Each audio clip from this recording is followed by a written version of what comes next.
Good morning, students. How are you? Today's topic is Fundamental Principles of Management.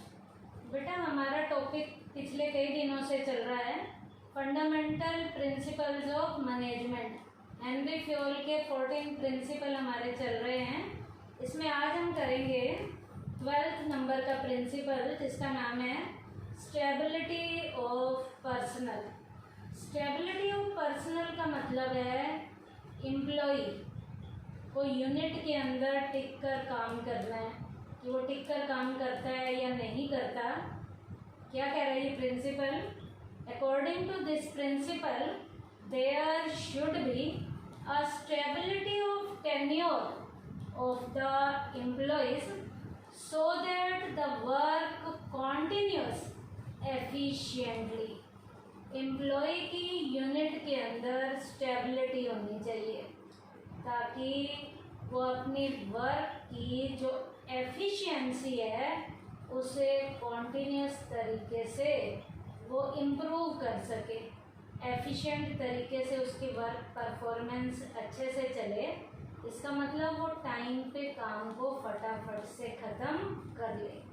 तो एक employ को unit के अंदर टिक कर काम करना चाहिए। एम्प्लॉय टिक के काम करे और टिक के वही एम्प्लॉय काम करेगा जिसका कॉन्फिडेंस लेवल अच्छा होगा, जिसे काम करने के बाद सेटिस्फेक्शन मिलेगी, ताकि उसकी जो कॉन्टिन्यूस लेवल की वर्क की परफॉर्मेंस है वो एफिशिएंट तरीके से बढ़ सके। तो इसका मीनिंग क्या है? There should be a stability of tenure of the employees so that the work continues efficiently, ताकि काम कॉन्टिन्यूस तरीके से एफिशिएंट लेवल पे किया जा सके। अब बेटा एम्प्लॉय वो टिक के काम करेगा तो काम टाइम पे ख़त्म हो जाएगा। एम्प्लॉय यूनिट को छोड़ के जाएगा तो जो यूनिट का काम है वो कभी भी ख़त्म नहीं होगा।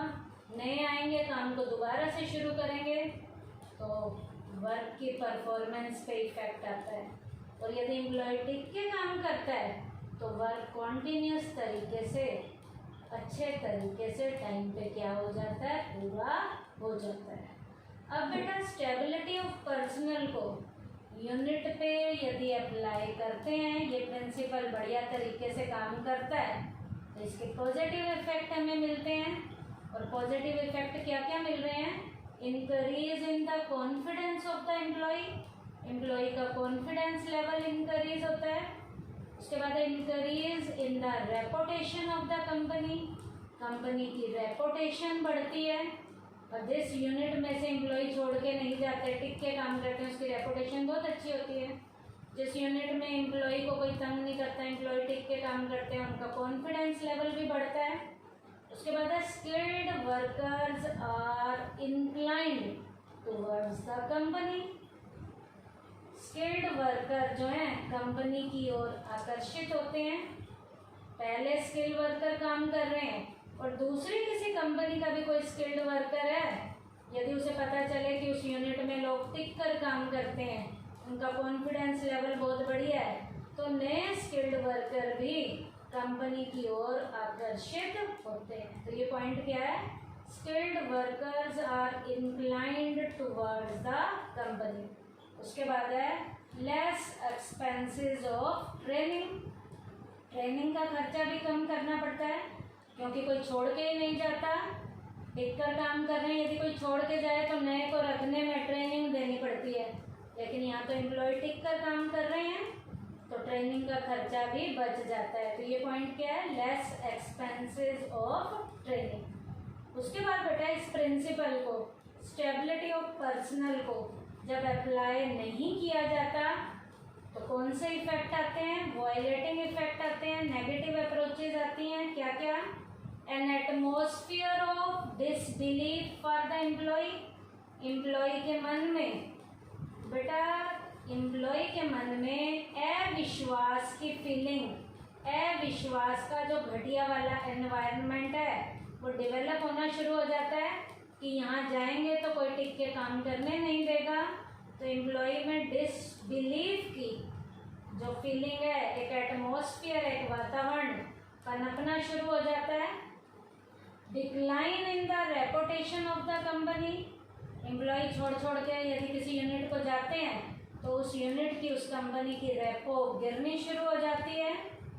Good workers leave company, employee छोड़ छोड़ के जा रहे हैं तो अच्छे वर्कर को कहीं बाहर का बढ़िया ऑफर मिलता है तो गुड वर्कर जो जैसे ही ऑफर मिलेगा वो कंपनी को छोड़ के चले जाते हैं। तो ये पॉइंट था, गुड वर्कर्स लीव कंपनी। उसके बाद heavy recruitment and training expenses, रोज छोड़ छोड़ के एम्प्लॉय जा रहे हैं, नयों को रखना है तो रिक्रूटमेंट का भी खर्चा करना पड़ेगा और टाइमली उन्हें ट्रेनिंग भी देनी पड़ेगी।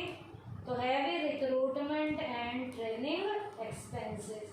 तो ये हमारा प्रिंसिपल था हेनरी फ्योल का 12th नंबर का, stability of personal, stability of personal. अब हम करेंगे 13th नंबर का प्रिंसिपल जिसका नाम है इनिशिएटिव। इनिशिएटिव, ये प्रिंसिपल क्या है? According to this principle, employees in the organisation must be given an opportunity in making and executing plan. Initiative principle क्या कहता है? ऑर्गेनाइजेशन के एम्प्लॉय को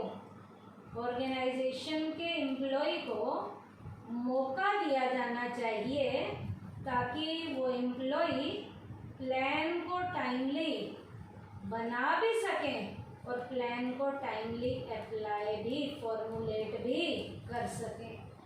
तो एम्प्लॉयज़ को यूनिट के अंदर ऐसा मौका दिया जाना चाहिए कि वो एम्प्लॉय प्लान्स को बनाने में भी रोल प्ले करें और प्लान को आगे एग्जीक्यूट करने में, फॉलो करने में, अप्लाई करने में, फॉर्मुलेट करने में भी वो एम्प्लॉय रोल प्ले करें। तो जब ऐसा काम एम्प्लॉय करेंगे, एम्प्लॉय प्लान को बनाने में भी रोल प्ले करेंगे और प्लान को एग्जीक्यूट करने में भी रोल प्ले करेंगे, इसका मतलब उस यूनिट के एम्प्लॉय इनिशिएटिव लेकर काम कर रहे हैं, इनिशिएटिव लेकर काम कर रहे हैं। तो इनिशिएटिव का मीनिंग मैं फिर से बता रही हूँ क्या है? Employees in the organisation must be given an opportunity in making and executing plan. Employee को यूनिट के अंदर प्लान को बनाने में और प्लान को एग्जीक्यूट करने में रोल प्ले करना है। इसका मतलब उसे क्या दी जाएगी? यहाँ अपॉर्चुनिटी दी जाएगी। उसके बाद इनिशिएटिव प्रिंसिपल को यूनिट पे फॉलो करें तो पॉजिटिव इफेक्ट मिलते हैं, यदि यूनिट पे फॉलो नहीं किया जाता तो वायलेटिंग इफेक्ट मिलते हैं।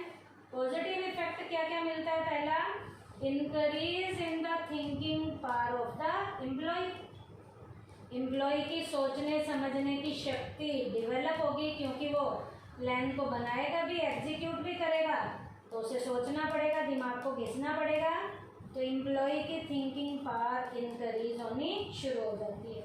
उसके बाद है cooperation of the employees in implementing decision.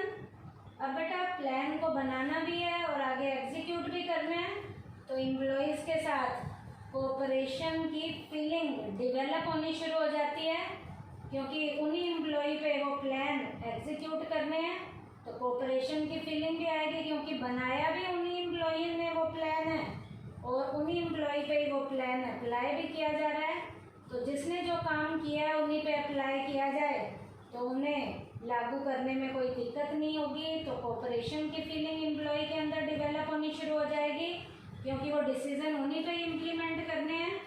उसके बाद increase in the sense of attachment to the organisation, organisation के साथ अटैचमेंट की फीलिंग डेवलप होनी शुरू हो जाएगी क्योंकि एम्प्लॉय को लगेगा कि हमारा बॉस डिसीजन के लेने में हमारी हेल्प ले रहा है। तो एक ऑर्गेनाइजेशन में अटैचमेंट वाली जो सेंस है वो इंक्रीज होनी शुरू हो जाती है। तो ये तो इसके पॉजिटिव इफेक्ट थे।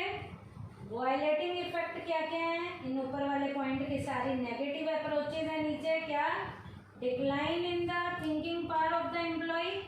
जब एम्प्लॉय को प्लान के बनाने में और एग्जीक्यूट में एम्प्लॉय को कोई मौका नहीं दिया जाएगा तो एम्प्लॉय सोचना बंद कर देगा। तो एम्प्लॉय की जो थिंकिंग पावर है वो डिक्लाइन होनी शुरू हो जाती है, घटनी शुरू हो जाती है। An atmosphere of non cooperation, जब प्लान एम्प्लॉय ने बनाए नहीं हैं उनके ऊपर अप्लाई किए जाएंगे तो एम्प्लॉय को दिक्कत आएगी उन प्लान्स को फॉलो करने में। तो नॉन कोऑपरेशन की फीलिंग डेवलप होगी, नॉन कोऑपरेशन का यूनिट में एटमॉस्फेयर डेवलप होना शुरू हो जाएगा, लड़ाई झगड़ा होना शुरू हो जाएगा। लास्ट पॉइंट है third, decline in the employees attachment to the company. Employee की कंपनी के साथ अटैचमेंट घटनी शुरू हो जाएगी। क्यों? क्योंकि एम्प्लॉय को प्लान को बनाने में भी मौका नहीं दिया जा रहा और एग्जीक्यूट करने में भी नहीं दिया जा रहा। तो एम्प्लॉय के मन में कंपनी के प्रति जो अटैचमेंट की वो फीलिंग है वो धीरे धीरे से घटनी शुरू हो जाएगी। तो आज के टॉपिक में हमने क्या किया, फंडामेंटल प्रिंसिपल ऑफ मैनेजमेंट में आज हमने 2 प्रिंसिपल किए हैं, स्टेबिलिटी ऑफ पर्सनल किया है और एक किया है हमने इनिशिएटिव। इनका मीनिंग किया है, इनके पॉजिटिव और वायलेटिंग इफेक्ट किए हैं। थैंक यू बेटा।